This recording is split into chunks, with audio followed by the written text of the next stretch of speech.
안녕하세요, 여러분. 기후변화와 환경보건 두 번째 주 첫 번째 시간입니다. 자, 오늘은 지난주에 그 지구에 대한 이해를 받다 하면 오늘은 지구의 기후변화에 대한 이해에 대한 내용들을 좀 해볼까 합니다.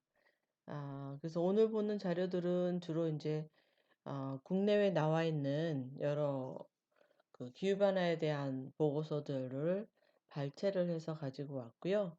여러분들이 자료를 보다가 조금 더 추가해서 보고 싶다 하면 참고 자료에 나와 있는 참고 문헌에 나와 있는 그런 원 자료들을 살펴보면 조금 더 상세하게 정보들을 얻어서 볼 수 있을 것 같아요. 네. 그러면 오늘 시작해 보도록 하겠습니다. 먼저 기후와 기후 변화를 살펴볼 건데요. 어, 보통 이제 지구의 기후라고 하는 기후는 여기 나와 있는 것처럼 대기 현상이 시간적, 공간적으로 일반화된 것 이렇게 정의를 하고 있습니다.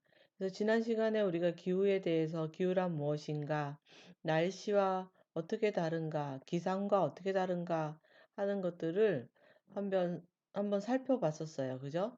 여러분 기억이 날지 모르겠지만 일단 기후라 하는 것은 날씨의 그 값들을 쭉 축적을 해서 그것들을 장시간 동안 장기간이죠. 시간이라기보다는 장기간 동안 어떤 트렌드를 가지고 일반화시킨 개념이 기후다.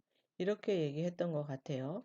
그래서 날씨는 그에 반해서 어떤 특정한 때에 발생할 수 있는 기상 현상이 날씨다. 이렇게 얘기했고요. 기상이라고 하는 것은 날씨의 어떤 현상들을 나타내는 게 기상 현상이다. 이렇게 얘기했습니다. 그래서 여러분들 기상 현상이나 그러니까 기상이나 기후, 날씨에 대해서 좀 차별점을 계속 담아두고 가면 기후에 대해서 이해하기가 훨씬 쉽고요. 기후의 변화가 날씨의 변화하고는 다르게 얼마나 큰 영향을 줄 수 있는가 하는 부분들을 좀 이해할 수 있을 것 같아요. 반복적으로 여러분한테 강조를 하지만 날씨가 어제와 오늘이 다르다 하는 것은 기후가 다르다 하는 것과는 굉장한 차이가 있죠. 어제 날씨가 추웠다가 오늘 날씨가 따뜻해지는 것은 단순히 시기적인 변화일 수도 있지만 기상 현상에 의한 변화, 예를 들어서 구름이 많이 꼈다든가 뭐 그런 기상 현상에 대한 변화, 일시적인 변화로 발생될 수 있어요. 그래서 날씨의 변화는 사실 크게 어, 영향이 있다라고 보기는 어렵지만 그러한 날씨의 변화가 수없이 반복돼서 축적이 되면 기후의 변화로 이어지는 거고, 그렇게 기후의 변화가 발생이 되면 우리가 느껴왔던 통상의 개념의 기후가 아, 전혀 다른 이제 기후로 바뀌는 거죠. 그래서 그러한 부분들이 과연 어느 정도의 결과를 도출하는지 각종 보고서에서 또 나와 있어요. 그래서 오늘 그것을 같이 한번 살펴볼 겁니다. 자, 먼저 그래서 그 기후변화로 들어가기 전에 그럼 기후의 인자가 어떤 것들이 있는지를 한번 살펴볼게요. 첫 번째로는 태양의 복사, 태양 복사의 강도와 위도 변화 이런 게 나와 있군요. 음. 태양 복사라는 것은 지난 시간에 우리 지구 온난화에 대한 개념을 하면서 잠깐 공부를 했었어요. 태양으로부터 오는 태양 에너지가 지구 표면에 도달했다가 그죠? 그다음에 지구 표면에서 밖으로 나가는 그래서 지구 복사 에너지가 밖으로 나가지 못하고 온실가스에 의해서 잡혀지는 현상이 바로 기후변화를 일으키는 그런 원인이 된다. 이렇게 얘기했었습니다. 음, 태양 복사의 강도, 그래서 태양의 강도. 태양의 강도는 지구는 그 약간 그 지구의 그 자전축이 기울어져 있다고 지난 시간에 얘기했죠. 그리고 지구는 공전을 한다 얘기를 했습니다. 그래서 태양으로부터 받는 에너지, 태양의 복사열이 지구의 위도에 따라서 조금씩 차이가 있어요. 지구가 기울어져 있기 때문에. 만약에 지구가 똑바로 서 있다면 적도는 항상, 물론 이제 태양과의 거리가 멀어지거나 가까워지면 조금 달라질 수 있긴 하겠지만, 적도가 항상 더운 곳이 될 거고요. 그 다음에 북극이나 남극은 거의 빛이 들지 않는 이런 상황이 될 거예요. 근데 다행스럽게도 태양이 조금 기울어져 있기 때문에 여름에는 뭐 남극에 해가 조금 뭐 더 들어오고 겨울에는 북극의 해가 좀 더 들어오고 뭐 이런 식으로 어, 그 태양이 조금 더 고르게 분산될 수 있는 이런 역할을 가지고 있죠. 그 다음에 그래서 이제 이 태양의 복사는 위도하고 변화가 있고 또 그 1년의 연중의 그 날짜 변화와도 관계가 있다. 이렇게 볼 수가 있어요. 그것은 지구의 공전 때문에 그렇다. 이렇게 볼 수 있고요. 두 번째로 기후에 영향을 주는 인자는 해양과 대륙의 분포입니다. 사실 여러분, 예전에 고생대 지구는 어, 대륙이요. 지금은 우리 지난 시간에 뭐 4대륙, 5대륙, 6대륙, 7대륙 이렇게 구분을 막 했었어요. 그죠? 그런데 고생대 지구에는 사실 대륙이 하나로 이렇게 하나의 대륙이었다 이런 얘기도 하고 그래서 하나의 대륙이 점점 7개로 나눠졌다 이런 이제 그 대륙의 변화 이런 것도 얘기를 합니다. 음. 그래서 그 대륙의 사이사이에 우리 오대양이 있는데요. 오대양의 예, 그 해류의 흐름들이 대륙과 다 영향이 있기 때문에 그래서 해양과 대륙의 분포가 기후에 영향을 준다 할 수 있고요.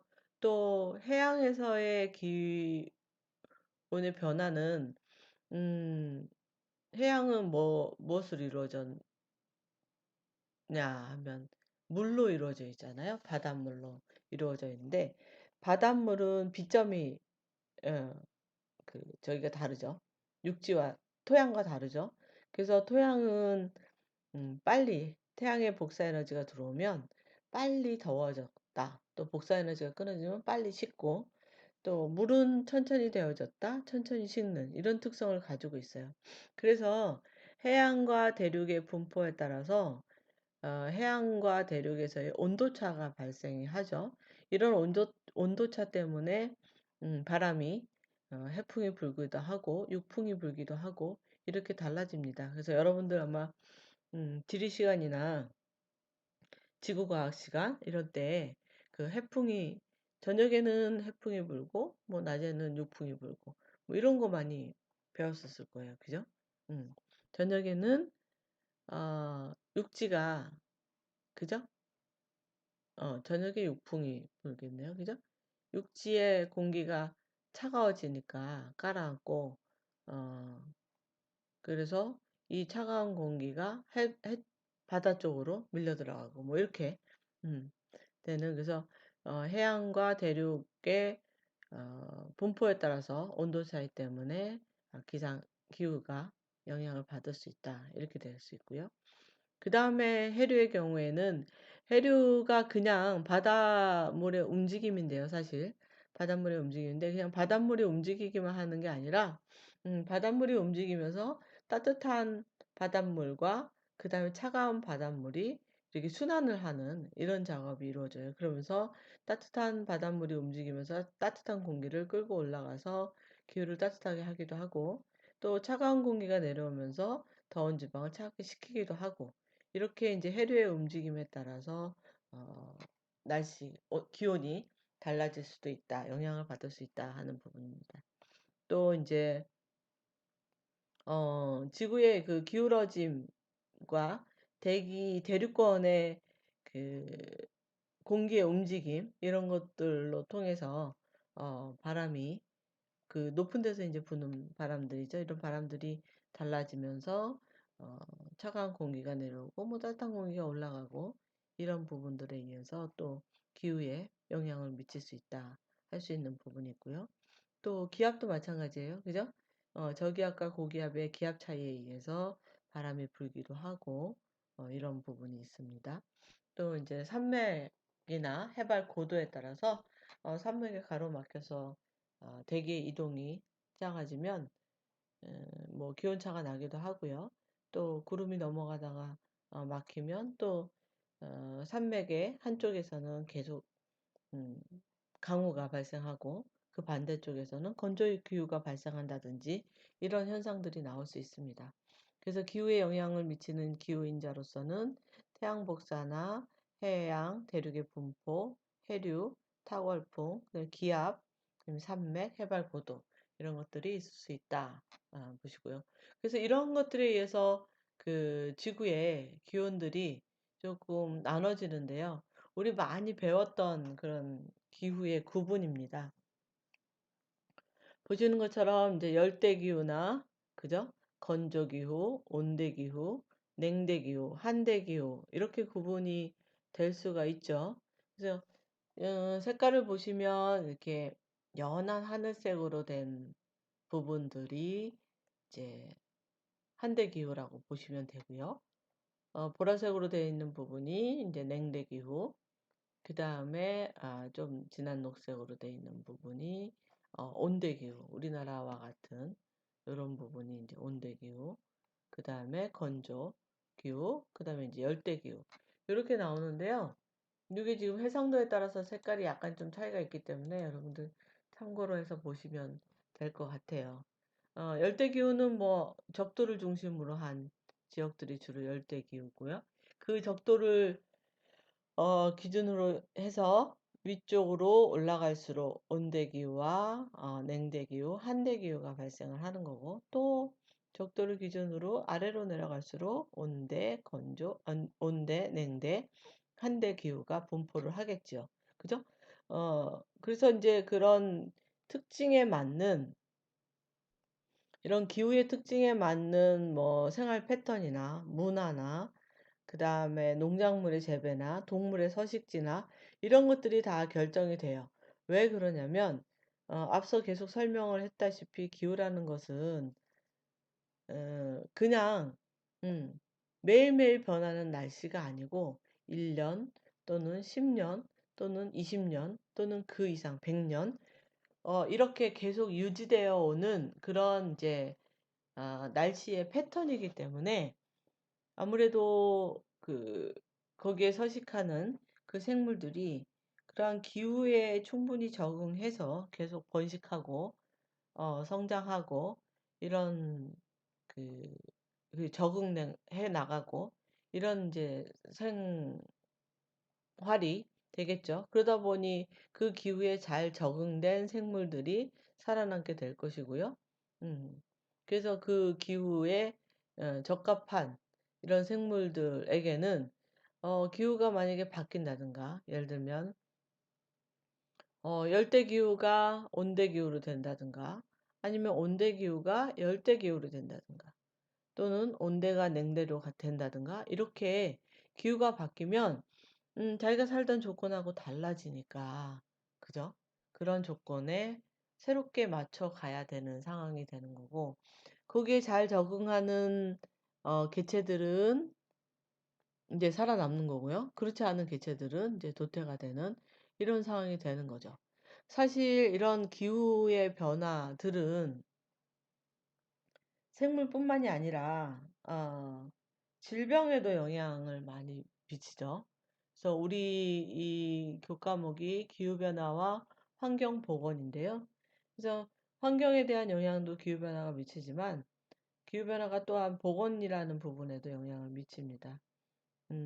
최근에 우리 많이 지금 우려가 되고 있는 우리 지금 코로나 바이러스 같은 경우도요.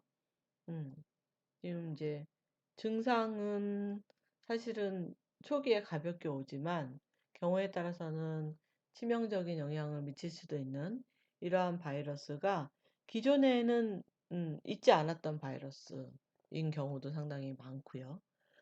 기존에 있던 바이러스가 변종이 돼서 기후가 변화하고 서식 조건이 바뀜에 따라서 변종이 돼서 새로운 개체로 이렇게 바뀌는 경우도 있어요.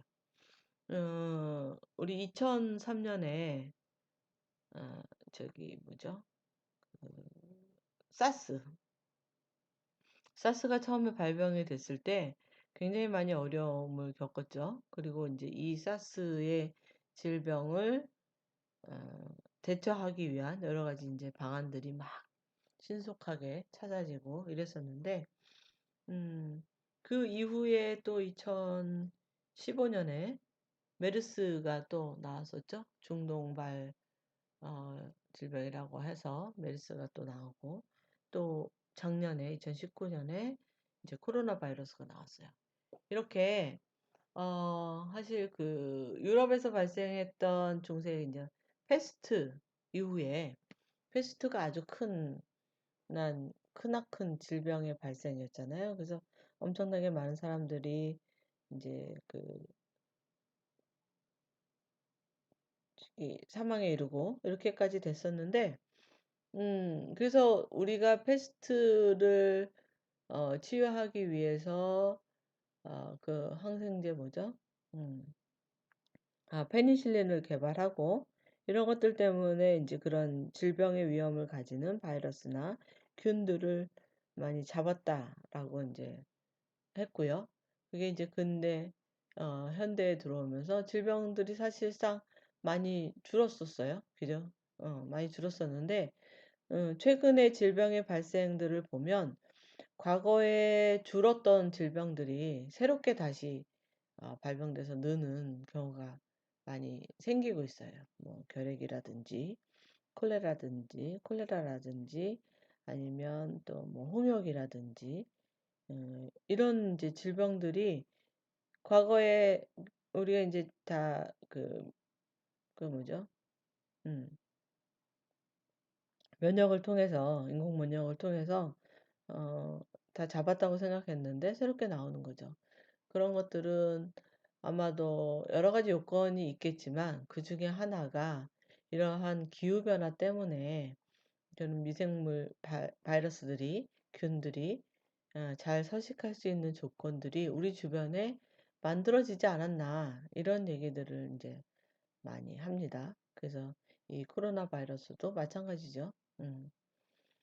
그래서 상당 부분 이런 기후 변화가 그냥 기후 변화로만 끝나지 않고 이렇게 생물에 대한 영향으로만 끝나지 않고 사람의 건강에 상당히 크게 영향을 미칠 수 있다라는 것들을 여러분이 좀 어, 깊게 인식을 하면 참 좋을 것 같아요. 그래서 우리나라가 사실 온대의 기후지만 최근에는 최근에는 이렇게 열대로 가는 아열대 기후의 중간 정도의 아열대 기후로 변해가고 있다. 이렇게 봅니다. 그래서 아열대 기후의 가장 대표적인 것들이 이제 식생들이 바뀌는 거고요. 여러분 주변에 가로수들이요.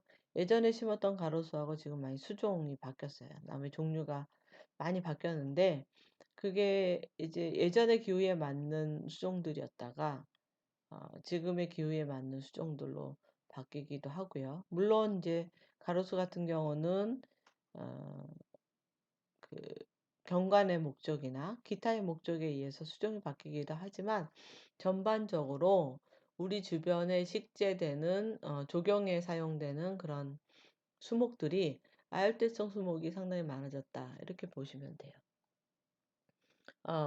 여러분이 이제 그 꽃집에 가서 화분을 보더라도 그 화분에 담겨져 있는 식물들을 보면 상당히 많이 그런 쪽으로 지금 옮겨가고 있다. 이렇게 볼 수가 있지요. 음. 그래서 우리나라 기후도 그렇게 많이 가고 있고 또 두 번째 우리가 쉽게 생각할 수 있는 것은 기후변화에 대해서 강우의 패턴이 상당히 많이 바뀌고 있다. 이 부분입니다.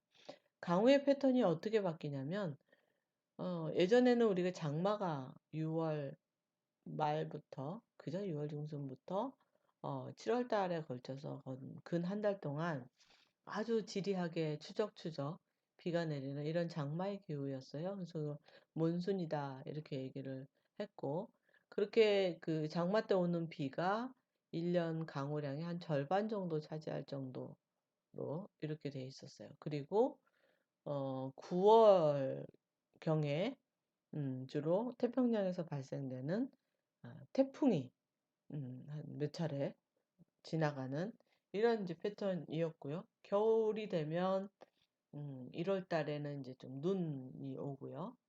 어, 그런 이제 강우의 패턴을 가지고 있었는데, 최근에 몇 년 사이에 강우 패턴을 보면 6월 달부터 시작되는 장마가 아, 예전 같지 않다. 이런 이제 보도들이 많이 나옵니다. 그래서 경우에 따라서는 마른 장마다 이렇게 설명을 하기도 하고요. 그러니까 장마 기간이긴 한데 비가 오지 않는다 해서 마른 장마다 이렇게 얘기를 많이 하고요. 또 비가 오더라도 예전에처럼 이렇게 뭐 하루 종일 온다든가 이런 경우에 비가 드물어지고 급격하게 소나기 형태로 비가 왔다가 끝이는 아주 짧은 시간에 굉장히 강한 강도의 비가 내렸다가 끝이는 이런 패턴이 보여지기도 하고요. 또 굉장히 국지적으로, 지역적으로 비가 내리는 패턴이 있어요. 뭐 서울 전체가 아닌 일부 지역에 비가 내리고 이 비의 구름이 옮겨져 가면서 시간대별로 강우를 내리는 이런 현상들도 있고요. 그래서 그게 굉장히 큰 적이고, 또 겨울에 눈이 오지 않는 그런 현상들. 그래서 겨울이 상당히 건조해지는 이런 패턴들이 있고요. 또, 또 하나는 이제 기온의 측면에서 보면 여름에는 열대야의 일수가 상당히 많아지는, 음, 그 다음에 뭐 최고 기온을 갱신하는 이런 것들이 이제 연일 보도가 되기도 하고요. 또 겨울에는 얼음이 얼지 않는 이런 아주 좀 온화한 그런 날씨들이 지속되기도 하고, 그래서 지금은 좀 많이 기후의 변화가 어떤 그런 증상들이 현상들이 보여지고 있다 이렇게 볼 수가 있습니다. 그래서 우리나라의 기후가 온대가 아니고 이제 아열대 기후다 이렇게 설명을 하죠.